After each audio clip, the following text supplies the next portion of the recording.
The first time Alex stepped onto the obsidian tile floors of the Zen-3 Intergalactic Academy, he had never felt smaller. The halls stretched wider than any Earth cathedral, vaulted with glowing runes and anti-gravity banners, displaying academic excellence from species he couldn't even pronounce. He stood among giants, literally. Most of the other students were twice his size, with bioluminescent tendrils, silicon-plated hides, or multiple blinking eyes that tracked him like a bug scuttling across polished glass. They noticed him immediately. The human? Someone sneered with a wet click of mandibles. Alex kept walking, eyes forward, posture measured. He'd spent months preparing for this, training in synthetic gravity domes, ingesting data on intergalactic etiquette, learning to suppress instinctive reactions to things with too many teeth. He earned this scholarship. He wasn't going to let some overgrown plasma breather shake him. But the mockery didn't stop. It never did. In biophysics lab, his responses were dismissed as terrestrially primitive. During combat simulations, his classmates laughed when his frame was knocked over like a rag doll by a Thaxorian with hydraulic limbs. The worst offenders were always the same three. Varric, the cold-blooded crown heir of the reptilian Delcron dynasty, led the charge. Built like a walking fortress with eyes that flickered yellow when amused, he thrived on making others feel small. Thala was subtler, but cruel in ways words couldn't capture. A telepath from the Sirai Corps, her mental intrusions often danced just on the edge of what was allowed. She never outright read his mind, but Alex could feel her brushing the edges of his thoughts, teasing out insecurities and playing them back with a smile of feigned innocence. Zorn, the cybernetic hybrid from Mech Prime, rarely spoke. He didn't have to. His laughter, a series of distorted modulations, came every time Alex stumbled, failed, or hesitated. He stored footage of Alex's missteps and played them back in slow motion during communal meals, accompanied by data overlays and sarcastic commentary. Still, Alex endured. Every insult, every failure. He folded into quiet resolve. He trained longer, studied harder. He didn't retaliate. He didn't lash out. His earth-born stubbornness, considered quaint by some, was in fact a shield honed by generations of survival through war, collapse, and rebirth. He wouldn't break. Not here. Not in front of them. The opportunity for something more came unexpectedly. Professor Nyrix, an 8-limbed Sarnathi scholar with a taste for experiential learning, announced a mandatory field immersion, a survival simulation on a wild-world ecosystem. The choice of location? Earth. There was a beat of silence after the announcement, broken only by the sound of several aliens choking back their laughter. Earth. Varric drawled, his tail thudding lazily against the floor. Is this some sort of joke? Why waste credits on a primitive mudball? Thala murmured, lips barely moving. Zorn replayed footage of Alex slipping in zero-grav training with a text overlay. Elite of Earth reporting for duty. Nyrix ignored them. Earth, she continued, is a case study in resilience. Class 7 survival conditions. Ecosystems hostile to most known biologies. Minimal technological dependencies. You'll be divided into triads and left for 72 hours in one of its storm zones. Success is determined not by rank, but by cooperation and adaptation. Alex said nothing, but something inside him stirred. He hadn't seen Earth in 3 years. Not since he left his family behind in New Terrace, a small outpost rebuilt over the remnants of old Seattle. His memories of it weren't romanticized. Earth was brutal, unpredictable, and breathtakingly alive. It forged grit from hardship and taught instinct the way no simulator could. That night, while the others groaned and mocked the upcoming trip, Alex prepared.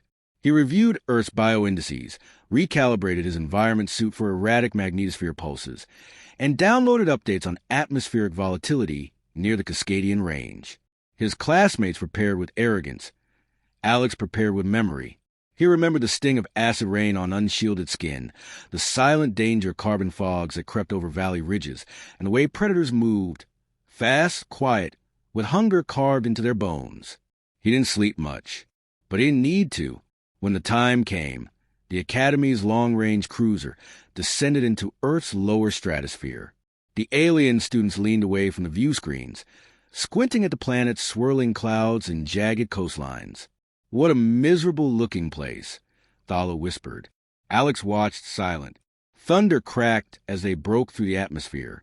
Wind buffeted the ship, causing the lights to flicker.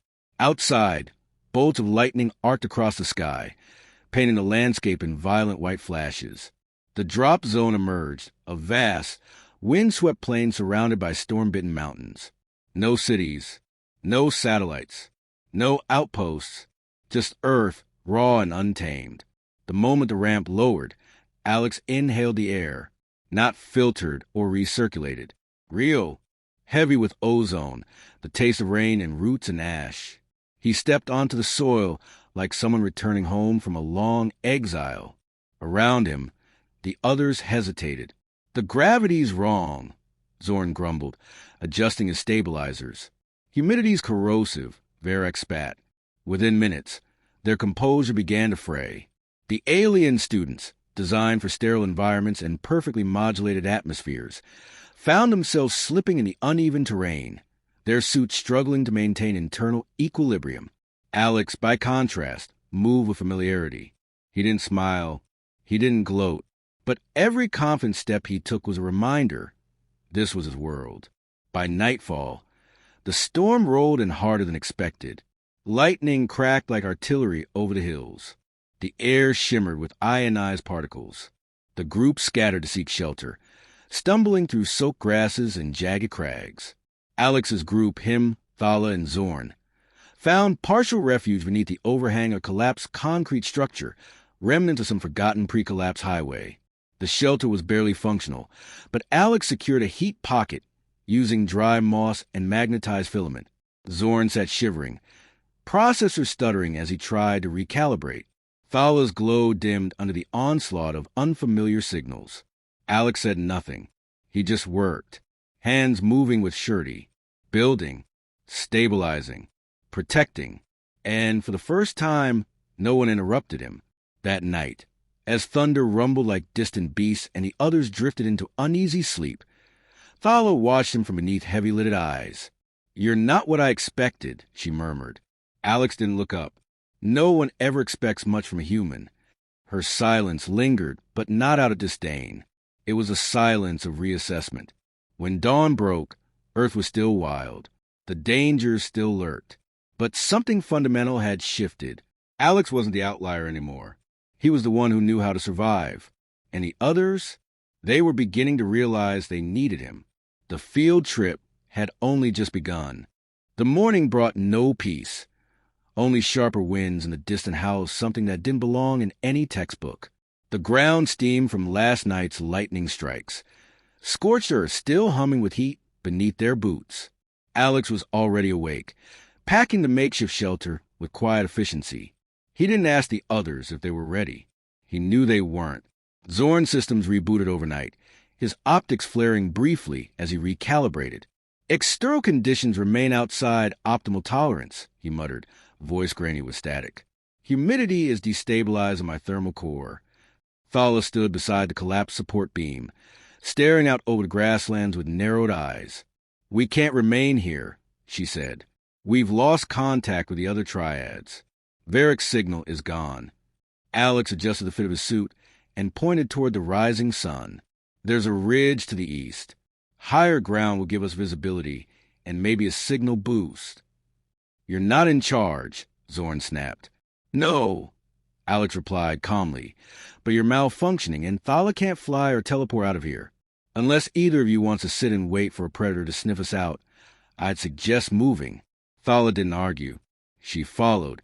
They climbed in silence, the landscape shifting from plains to rocky ascent. The sky, though clearing slightly, still hung low with dark clouds, ever threatening to crack open again.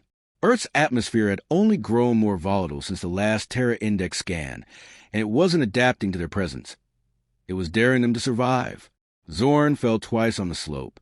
His stabilizers weren't built for loose terrain. Each time, Alex offered a hand. Each time, Zorn ignored it. From the top of the ridge, they saw smoke in the valley below, a thick, spiraling column that didn't come from any campfire. Something had burned fast and violently. Thala accessed her internal sensor array, her pupils dilating unnaturally. "It's from the Delcron team," she said quietly. Their vessel module was hit. Power core ruptured.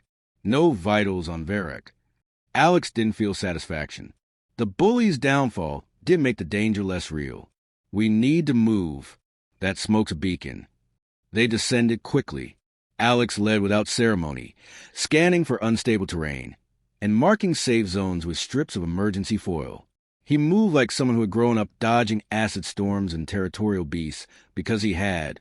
The forest at the base of the valley was denser, thicker than it looked from above. Leaves hung in clusters like veined hands, filtering sunlight into cold green patterns. The air buzzed with insects, not mechanical drones, but real, skittering life, wild and indifferent. Something's following us, Thala murmured. Alex heard it too. The sound wasn't loud, just a rhythmic hush of leaves, the snap of twigs. Deliberate, patient, hunting. Keep walking, Alex said. If we run, it chases. Zorn pulled a weapon from his arm, illegal and utterly useless. It sparked once, then died. You brought tech into a Class 7 biosphere, Alex said, not unkindly. It's not going to work. Too much interference. Then what do we do? Zorn's voice had a new edge to it. Less contempt, more uncertainty. Alex stepped off the main trail and knelt beside a fallen log. With practiced hands, he pulled thick fungal lichen from its base, rubbing the oils along his suit seams and exposed skin. Mask our scent, he explained. This stuff repels everything from fawn rats to earth wasps. Here. He handed pieces to the others. Thala hesitated, then copied his movements. Zorn hesitated longer, but eventually followed suit. They waited. The sound passed. Whatever had been tracking them lost interest, or at least chose easier prey. By late afternoon, they reached the ruin of Varek's camp. The vessel was scorched black. The outer hull melted like wax. Inside, no bodies remained, only scorched impact marks and a thick smear that suggested someone had crawled, then stopped. Alex scanned for supplies and found a ration pack, barely intact. He offered it to Thala. I don't need, she began. You haven't eaten, he interrupted. You're shaking. She took it without arguing. Zorn, crouched near the wreck, lifted a piece of shattered tech and turned it slowly in his hands. This was supposed to be a simulation. It still is, Alex said, just not the kind they expected. They made camp again in a grove shielded by overhanging branches. Thala rigged a weak psychic barrier to deter smaller predators, but it wouldn't hold long. Alex constructed a reflector wall with scavenged debris and his emergency lens strip, angling it toward the sky. The signal it would send was crude but detectable if anyone was listening. Zorn didn't sleep. He ran diagnostics over and over, muttering broken code. Thala drifted into a meditative state, but her breathing was erratic. Alex sat by the reflector, watching the stars blink between clouds. Earth didn't forgive mistakes. It didn't care who you were or what lineage you claimed. You learned, or you died. You knew we wouldn't be ready, Thala said, breaking the silence. Alex looked over. Her eyes were open, staring at the canopy. You knew we wouldn't understand this place, that it would break us. I knew Earth, he said. That's all. Thala studied him for a long moment, something unreadable in her gaze. Why didn't you let it happen? Let us fail? Alex shrugged. What would that prove? That I'm just like you were. That silenced her. The following day brought heat, thick, oppressive, and full of buzzing sound. The path out of the valley narrowed, forced into a canyon carved by decades of torrential rain. Mud sucked at their boots, and creatures with eyes like coins watched from the shadows. Halfway through, the path collapsed. Zorn was the first to fall. The ground beneath him gave way without warning, and he plunged down with a screech of tearing metal. Thala screamed something in her own tongue, diving after. Alex moved before he could think, catching a tree root and swinging down the slope. Zorn was crumpled at the base, one leg crushed under a slab of rock. His system sparked weakly, voice crackling with static. Thala was already lifting debris with raw telekinetic force, but her energy was flagging fast. Alex found leverage, used a broken branch as a wedge, and together they freed Zorn. The damage was severe but not fatal. We're not leaving him, Thala said firmly, sweat beading on her brow. Didn't plan to, Alex replied. They fashioned a stretcher from strip bark and vine fiber, reinforced with armor plating from the wreckage. Alex took most of the weight without complaint. They walked in silence, not out of discomfort, but because something had changed. Thala no longer walked ahead of Alex. Zorn no longer insulted his methods. They moved as a unit, ragged but determined. By the time they reached the extraction point, the sky had turned amber with sunset. The emergency beacon Alex rigged had activated. Faint but functioning, a drop craft waited, guided in manually by orbital staff who had been tracking the smoke signals and environmental data spikes. They boarded in silence. A steward offered medical support, then paused, looking between the three students. Which one of you is a human? Alex raised a hand. The steward blinked. Your team was rated lowest in pre-mission evaluation. You're the only triad to make it out intact. Thala met Alex's eyes. This time, there was no mockery, no challenge, just something like understanding. Next time, she said softly.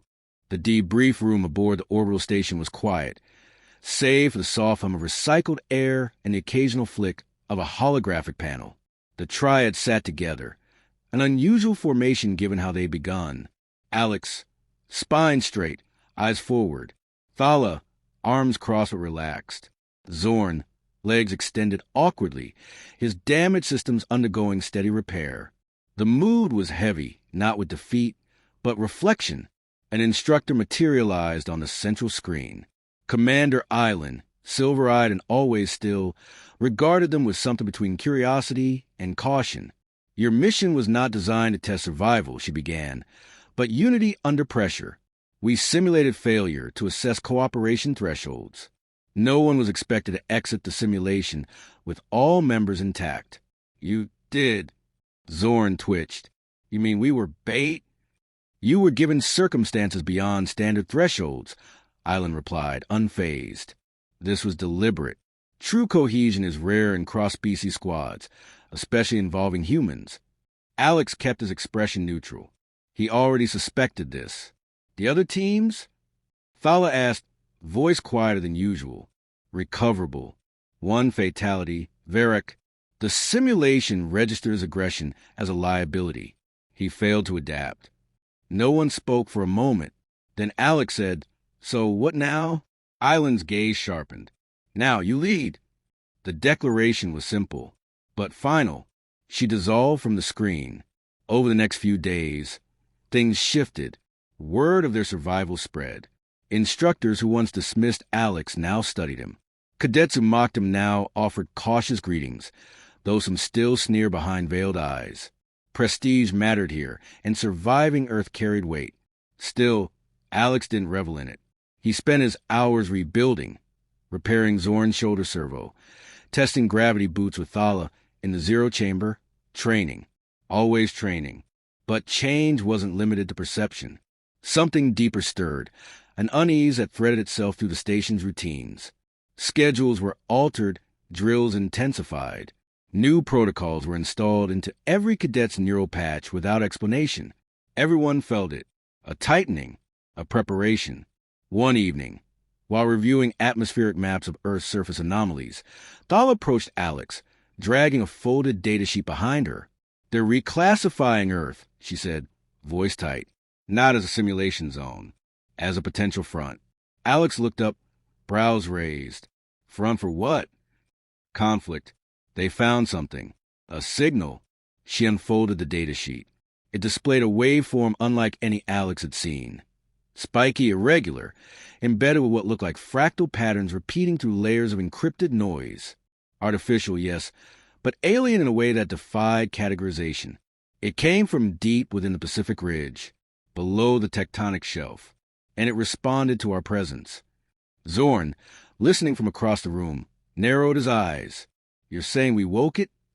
We didn't, Thala said, but someone might have, or it was never truly asleep. The trio was summoned to the council spire the next day. They didn't know why, only that few cadets ever saw it, and fewer still returned unchanged. The spire loomed above the main orbital grid, crystalline and pulsing with soft energy.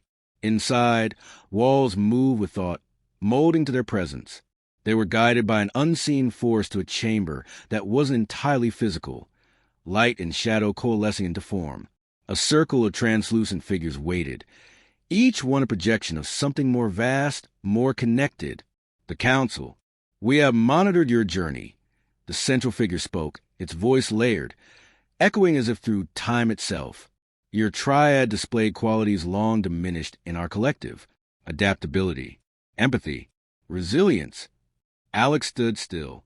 He understood this wasn't flattery. It was assessment. You encountered a threat, another voice said. Something older than your species, older than the system. Thala tensed. Then why was Earth open at all? Because it is a convergence point, the Council replied. And because the threat is stirring. We need emissaries who have touched that ground and returned. Zorn leaned forward. You want us to go back? Not just return, the Council said. Lead others. Infiltrate the deep zones. Recover what lies beneath. Alex didn't speak for a moment. The weight of the request hung in the room like gravity. Finally, he asked, "What are we looking for?" The answer came not in words, but in images projected directly into their minds. A city buried in silt and ash, its spires curled like coral, structures too complex for any current design language. And at the center, a throne of obsidian glass, empty but waiting. Around it, symbols that pulsed with intention. They called themselves the first architects, the Council explained, and their extinction was not natural. The vision faded. Alex exhaled slowly. When do we leave? The next cycle came fast. Orders were encoded into their implants. Their team expanded. 6 more cadets handpicked and trained in zero-G environments. But none had touched Earth. Not like them. The shuttle was smaller this time, sleeker, meant for stealth, not cargo. Inside, the team prepared with ritualistic calm. Even Zorn, whose demeanor once radiated disdain, now moved with purposeful precision. Do you think it's still watching us? Thala asked as they descended through cloud layers, Earth once more rising to greet them. Alex looked out the viewport. The storm systems below coiled like serpents, electric veins glowing faintly. It never stopped, he said. We just weren't listening. Their drop zone was farther west than last time, near a volcanic rift that hadn't erupted in centuries. But sensors told a different story. Heat spikes, shifting plates, and that same signal, louder now. Touchdown was smoother than before. No welcome party of hostile flora. No lightning. Just silence and wind. Too quiet. The team fanned out, scanning. The terrain looked stable, but it felt wrong. Like a stage set for a performance yet to begin. Hours passed. Then one of the new cadets, Jira, a keen-eyed linguist in the Altaran belt, stopped dead. There's something beneath, she whispered. Not just tunnels. Structures. Alex joined her, brushing aside the moss to reveal what looked like a glyph. A deep spiral inset with notches. It pulsed faintly when touched. I've seen this before, Thala said, kneeling. In the vision. The entrance. Alex nodded. Then we're in the right place. They worked quickly, clearing debris, triangulating energy flows. A doorway revealed itself, not mechanical, but responsive. It opened like blooming petals, revealing blackness that seemed to eat the light. No one spoke. They simply descended. The air inside was thick, not with dust, but memory. Walls shimmered with patterns that moved when unobserved. The floor was glassy, cold, and felt unnervingly organic. Then came the voice. Not from any direction, not in any known language, but it spoke. Each of them heard a different message. To Alex, you've come to wake the silence. To Thala, your power is borrowed. Return what is not yours. To Zorn, metal without mind, flesh without heart. They stopped. The path ahead split into 3 corridors, each marked with a different symbol. One like a flame, one a circle, and one a jagged crown. Choice, Alex said. Or Tess. No, Thala whispered. Judgment. Whatever they had found, it wasn't just ancient. It was watching, waiting. And now it was ready. The silence returned, but the walls continued to hum. The corridor pulsed with a low resonance that hummed in their bones, a slow, rhythmic vibration that made speech feel sacrilegious. No words passed between them as they moved deeper, each step drawing them further from the world they knew and deeper into a domain that had not been disturbed for millennia. The walls were smooth but warm, impossibly so, like the skin of some dormant colossus. Symbols moved across them, not engraved or etched, but flowing like veins beneath a translucent surface. Alex took the middle path, drawn toward the flame symbol. Thala and Zorn each hesitated, then followed. There was no command given, only instinct, shared like a signal between organisms bound by a single fate. The corridor opened into a chamber shaped like a heart split in half. Pillars rose and twisted toward each other, meeting in tangled arches, as though designed not by architects but by intention itself. In the center, a platform rose from the floor, holding a dark obelisk that emitted no light, yet seemed the source of all illumination. Jira and the others caught up moments later. Their faces bore a shared expression, half wonder, half dread.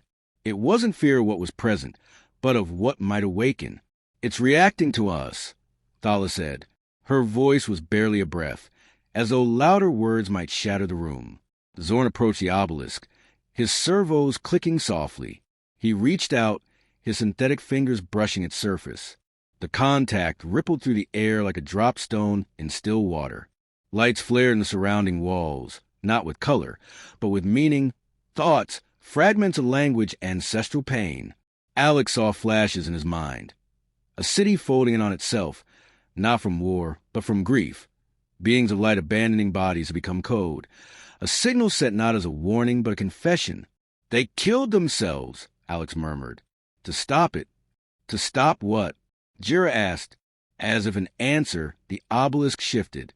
Its sides split open like eyelids, revealing an interior chamber.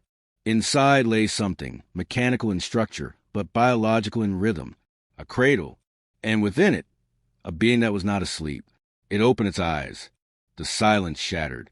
Its voice came not in sound, but in pressure, a thought so vast it compressed their own. "You come with blood memory, with stolen strength, with fractured unity." They fell to their knees, not out of submission, but because their minds couldn't hold the weight of what they were hearing. "We're not your enemy," Alex said, struggling to focus. We came because Earth called us. Earth remembers us. You are echoes, shadows, imperfect reflections." Thala gritted her teeth. "Then help us understand. Show us why you left, why you buried your world." The being blinked, slow, deliberate. "We did not bury. We were buried, betrayed. One among us chose survival above balance. They reached beyond the veil, broke the design." Zorn's systems jittered. "You mean one of you caused all of this?" "One of us became many. Many became the hunger. The hunger devours stars, minds, cells. It waits beyond the fold. But it seated itself here." Alex stood, barely.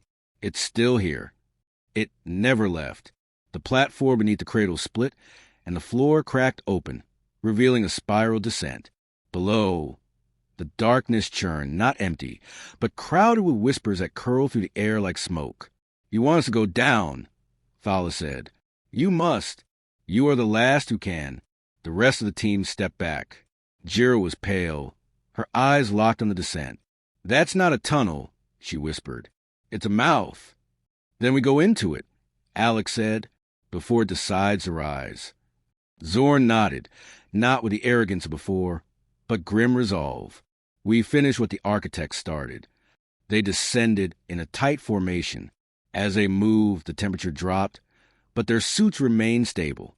Light warped along the walls, faces flickering in and out, as if the stone held memories of all who had ever passed. At the bottom, the tunnel opened into a vast hollow, a chamber the size of a mountain, filled with suspended filaments of light and strange geometries that shouldn't have existed in three-dimensional space. At its center floated a sphere of black, perfectly smooth, surrounded by smaller rotating fragments that resembled bone and circuitry fused. "That's it," Alex said. "That's the hunger's seed." It didn't move. It didn't pulse.